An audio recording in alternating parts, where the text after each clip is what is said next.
Thanks for joining us on Capitol View. I'm Fred Martino. This week, an effort to spark the Illinois economy by using vacant state properties. A few bills in the General Assembly attempt to deal with drugs and overdose deaths, and controversy over legislation that would affect parents who homeschool their children. We'll have those stories and much more this week with Dan Petrella of the Chicago Tribune and Jason Piscia, director of the Public Affairs Reporting Program at the University of Illinois, Springfield. And Jason, I want to start with you. Of course, the focus in Springfield right now, and it has been for some time, is on the budget. Governor J.B. Pritzker proposed a spending plan with fewer cuts than first expected, but it is based on a better financial picture than the over $3 billion deficit that we were expecting. Not everyone agrees with that picture, however. A legislative revenue estimate is more than $700 million lower than the governor's proposed budget. Tell us more. Yeah, the world of financial prognostications is a fun pastime here in Springfield. Just to take you through the history really quickly, as you remember, before the budget came out a few months before, the governor's office was saying it looked like there was going to be a $3 billion hole in the budget. When the budget finally came out last month, the governor's budget office mentioned the hole was not as big, which made everyone feel better. But now the legislature has their own financial outlook organization called the Commission on Government Forecasting and Accountability. And they released some new revenue projections recently that show, as you mentioned, the governor's budget proposal is about 737 million short of what Pritzker's budget said last month. Again, these are best guessed estimates based on the experts in these offices looking at how sales tax and income tax revenue is going to look like. But the big wild card in all of this is the Trump administration's cutting of everything. The state budget is relying on actually an increased amount of federal funding over last year. And it's not safe at this point to assume that the federal government is going to come through with any sort of amount that the state is projecting. So that really throws a big wrench into this whole situation of trying to predict how big the budget hole is or how small it is and what the state needs to do to get the budget in place before the July 1st start of the new fiscal year. Such a good point. We really don't know specifics yet on federal revenue. We also don't know the short and longer term effects of these tariffs that are being implemented. How will that affect the inflation that affects individuals and government as well? And what will that do in terms of overall economic activity? There are fears of a recession now, possibly. So all of this could affect the budget short and long term down the line because of the revenue that they rely on from the sales tax, the income tax, Jason. I'm guessing this has got to have a lot of our legislators very concerned about what they pass. Definitely. The tariffs, especially, as you mentioned, the president was using the R word recently, recession, that we might fall into one based on all this. And, he's coming out with, there seems to be a trade war developing between the two sides, between the U.S. and the countries that he's imposing these tariffs on. So we don't know how much, big ticket purchases or even small ticket purchases are going to cost if the goods come from other countries. And it's just hard. And when there's that uncertainty, it's hard for lawmakers and the people who make the decisions about these budgets to figure out exactly what they want to do. It's in the best of times and the best of circumstances. state budgeting is a difficult task because you're essentially guessing what the income is going to be, what the revenue is going to be, and it's more uncertain than ever this year. Absolutely. Very interesting. We'll continue to watch it. We also learned just this week that while inflation has cooled off a little, it is still continuing and above the Fed's target of 2%.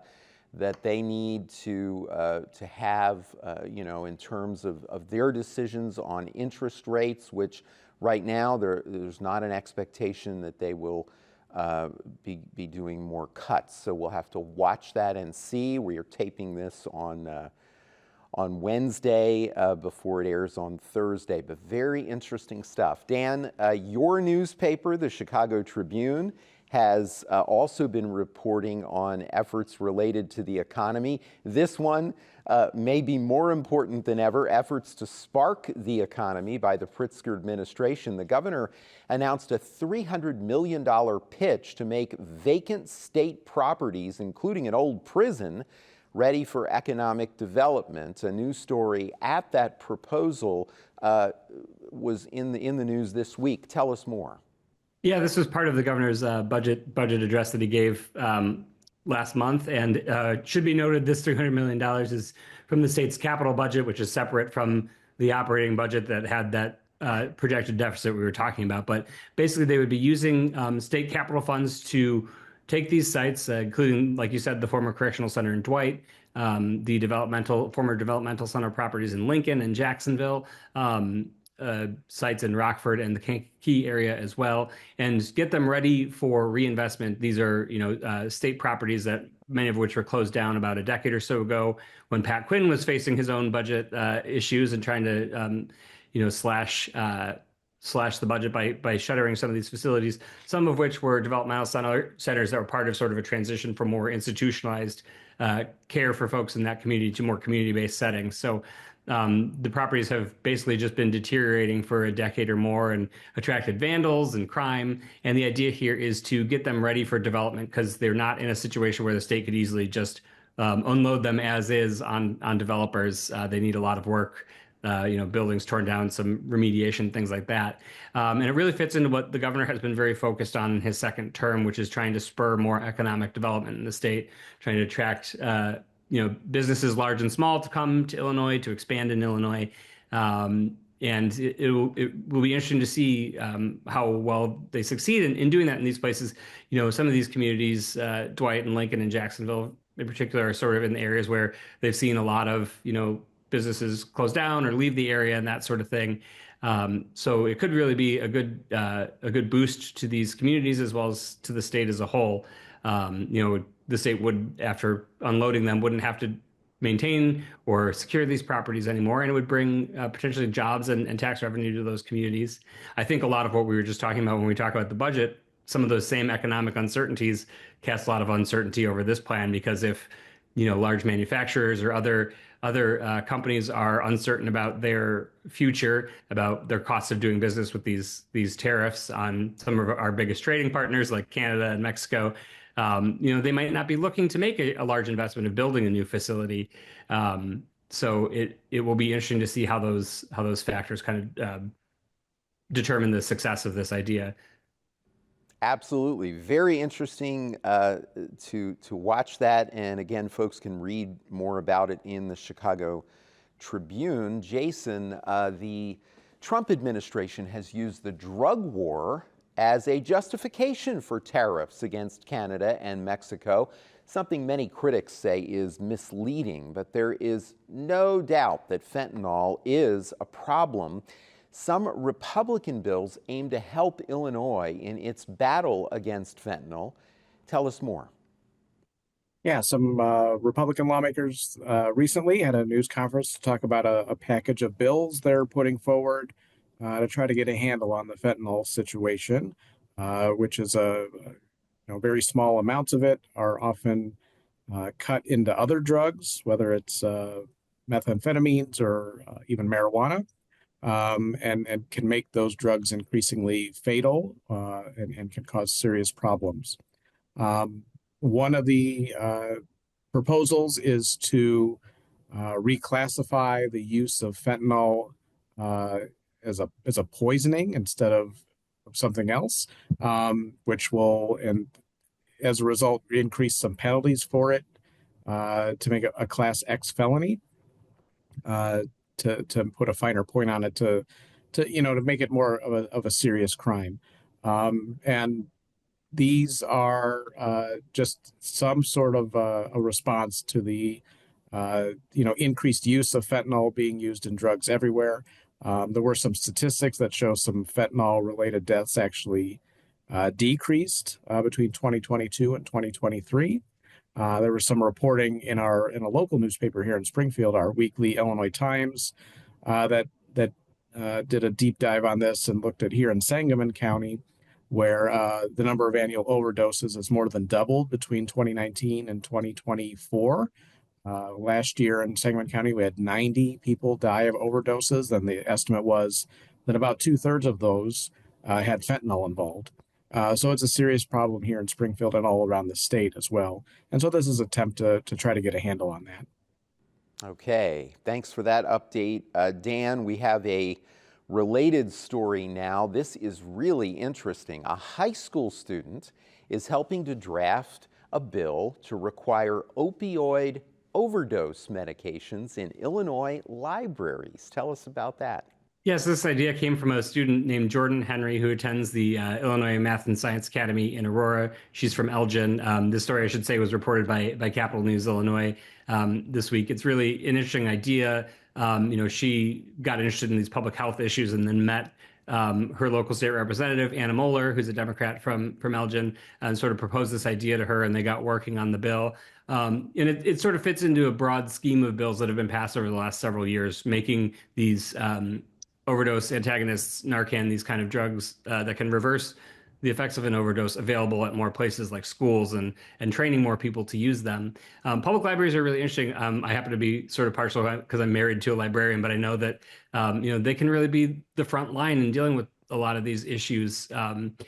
People who are experiencing homelessness or other issues often end up spending a lot of time, particularly in the very hot part of the year, the very cold part of the year, in public libraries, and they do deal with from time to time. I don't know any statistics off the top of my head, but drug use or drug overdose situations happening in library bathrooms and things like that. So it really, I think, could meet a need that is there, and it's always good to have more of these resources available. I think NPR just had actually a very interesting story this week about the decline in overdose deaths that Jason was talking about nationwide.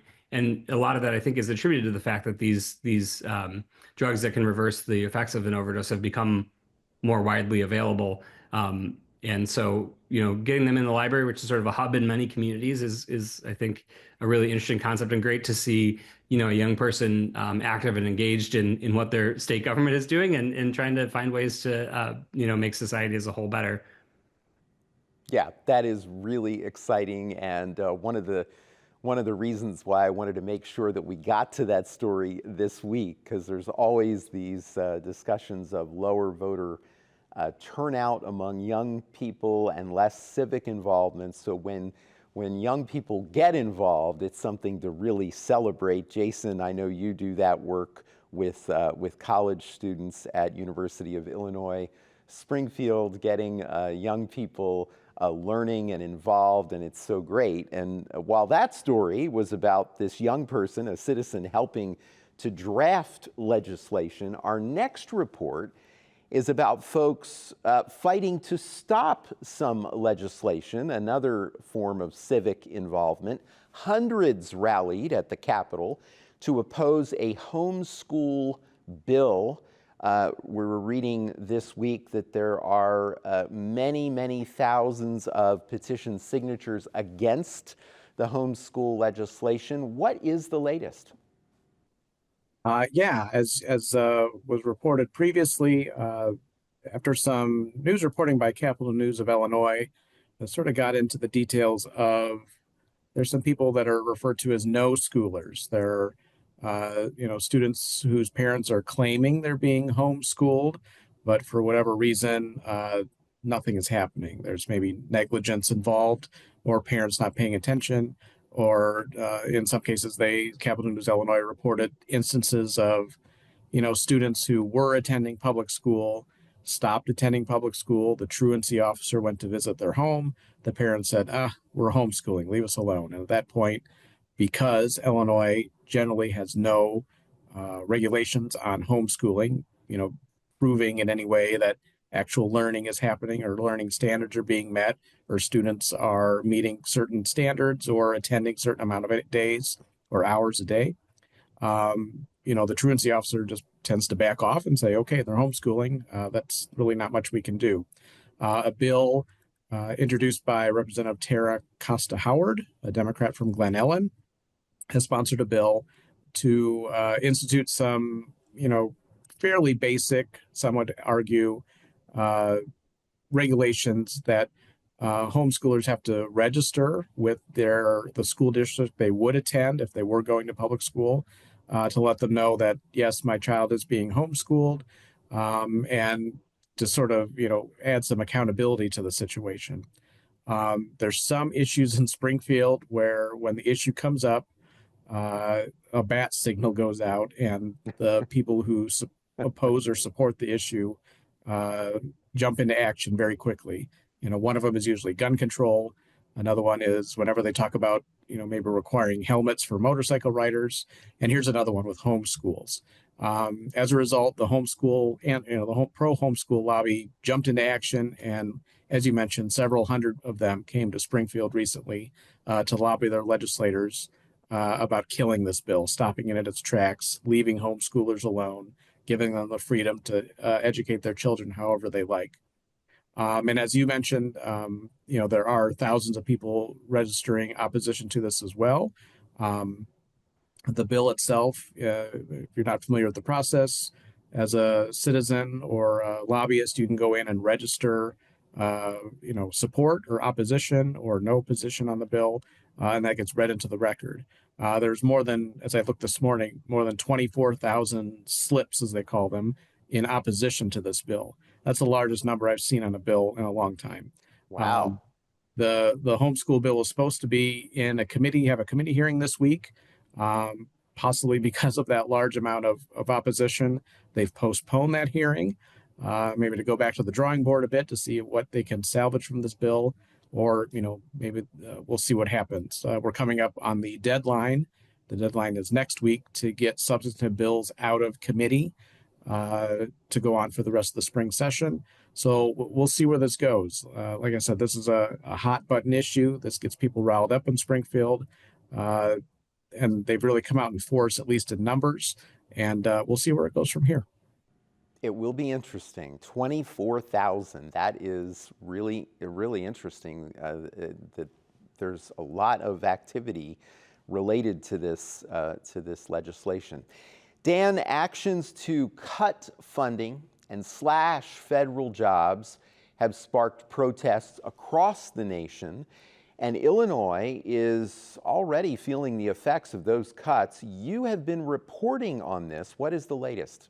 Yes, so my reporting has focused on the cuts to the U.S. Agency for International Development, which one wouldn't think would have much impact right here in Illinois. But there are several nonprofit groups, university-based researchers and centers that have funding through USAID to do work all over the globe. A couple stories that we've done have focused in particular on the Soybean Innovation Lab at the University of Illinois, Urbana-Champaign, which has had a contract with USAID for about a decade now. Their work is to promote the growth of the soybean industry in sub-Saharan Africa, to help with, bringing a commodity crop to that area, helping spur economic growth in parts of that continent. But also the long-term idea is that soybean growers here in Illinois and across the United States have more markets to sell their product, and the companies who process soybeans, some of which also are either based here in Illinois or have a large presence in Illinois, have new markets, and it's really been described as a win-win kind of situation. This is just one example, but they were part of the freeze that happened right after President Trump took office. Then it was being fought out in the courts, but amid all of that, they got a notice that their contract was terminated by the State Department. So they are in the process of shutting down. Similar situations going on at other nonprofits in the state, other universities that have received this funding. In Champaign, they're laying off a staff of a couple dozen workers. So it's having, some local economic impacts. Obviously, it will have, the broader global impact if those markets aren't developed in those places around the country. And just the latest that I saw as we were getting ready to record here on Wednesday is that on Tuesday, a federal judge who is hearing a challenge to this funding freeze for USAID said that the State Department has to go ahead and pay the folks with these contracts for the work they had already done before this administration took office, but said that it looks like they can cancel these contracts going forward. So it's about $2 billion in work that's already done that they're going to have to pay for. But the judge also said that the administration is going to figure out how to figure out how to spend the rest of the money that Congress had appropriated for these programs, because it looks like they did violate the Constitution by negating spending that was already approved by Congress. That is so interesting, and I'm glad that you included that context, because I've read about other cuts that have been made where organizations have already paid for work expecting reimbursement from the federal government and now being told, sorry, we're cutting this program. So this is by all means going to be something we're going to hear about in the courts for a long time. It is going to be fascinating to watch. Jason, we have about 4 minutes left, and here's another interesting one that's a continuing story in Illinois. The federal government has not taken action against Illinois yet, but there are concerns, as you know, about the so-called Tier 2 state pension system. This was the subject of a recent column published in the Chicago Sun-Times. Tell us about the column and the issue. Yeah, the column in the Sun-Times was by Brooke Johnson, a sociology professor at Northeastern Illinois University. She is in the Tier 2 system, and like many people in the Tier 2 system, they are concerned about the sort of differences between Tier 2 state employees. Those are ones that were hired on or after January 1st, 2011, and they have, less lucrative or less beneficial benefits than state workers hired before that time. So even though it's been, 13, 14 years since Tier 2 has been in place, there's now a concern now that some changes need to be made because the law requires that government pensions need to be at least as generous as Social Security benefits, since the federal government could impose taxes.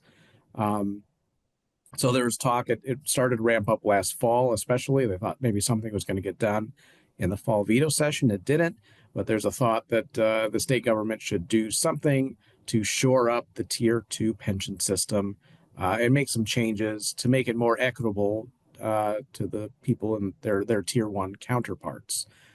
This is expensive. There's some concerns about what's the best way to go. There's some critics who say, there's been no actuarial testing to prove that that the state is in violation of those federal rules and could face that tax. So we're sort of waiting for this issue to sort of reemerge this spring to see where it's going to go. Like I said, the committee deadline is approaching. So we'll see where it goes. And just for the record, I am a state employee as working for the University of Illinois Springfield, but I'm actually not in the pension system myself. As a state university retirement system employee, I had a choice of joining the traditional pension system, or SURS also offers sort of a retirement savings plan, more of a 401k style, where I put in some of my money, the state puts in some of the money, and it gets invested into mutual funds, and then I have sort of a 401k retirement plan at the end. So that's what I use. So I don't have a vested interest in the Tier 1, Tier 2, at least for myself. but many of my colleagues here are definitely concerned about it. Yes, thank you for that disclosure. Of course, at WSIU, we're licensed by Southern Illinois University, and employees here many of them are part of this Tier 2, and there are also Tier 1 employees. Jason, why do you think this is taking so long? Because, of course, the longer this goes on, theoretically, the bigger the problem could become. Yeah, I think it's any very complex problem in Springfield. When those come up, you know, just by nature, I think everyone wants to solve the problem somehow, but, it's going to be expensive. And, the governor at this point has, avoided any major revenue enhancements, aka tax increases or fee increases to afford any new programs or any fixes to any programs. And I think they want to stick to that, and definitely, although many of the lawmakers want to as well. And this is going to take real money to fix. There's every new state employee that gets hired theoretically enters the Tier 2 system, and it's a big problem. It's an expensive problem, and it's not going to be easy to fix. We will be watching. Jason, Dan, thank you for being with us. We are out of time. Thank you at home as well. That is Capitol View for everyone at WSIU. I'm Fred Martino. Have a great week.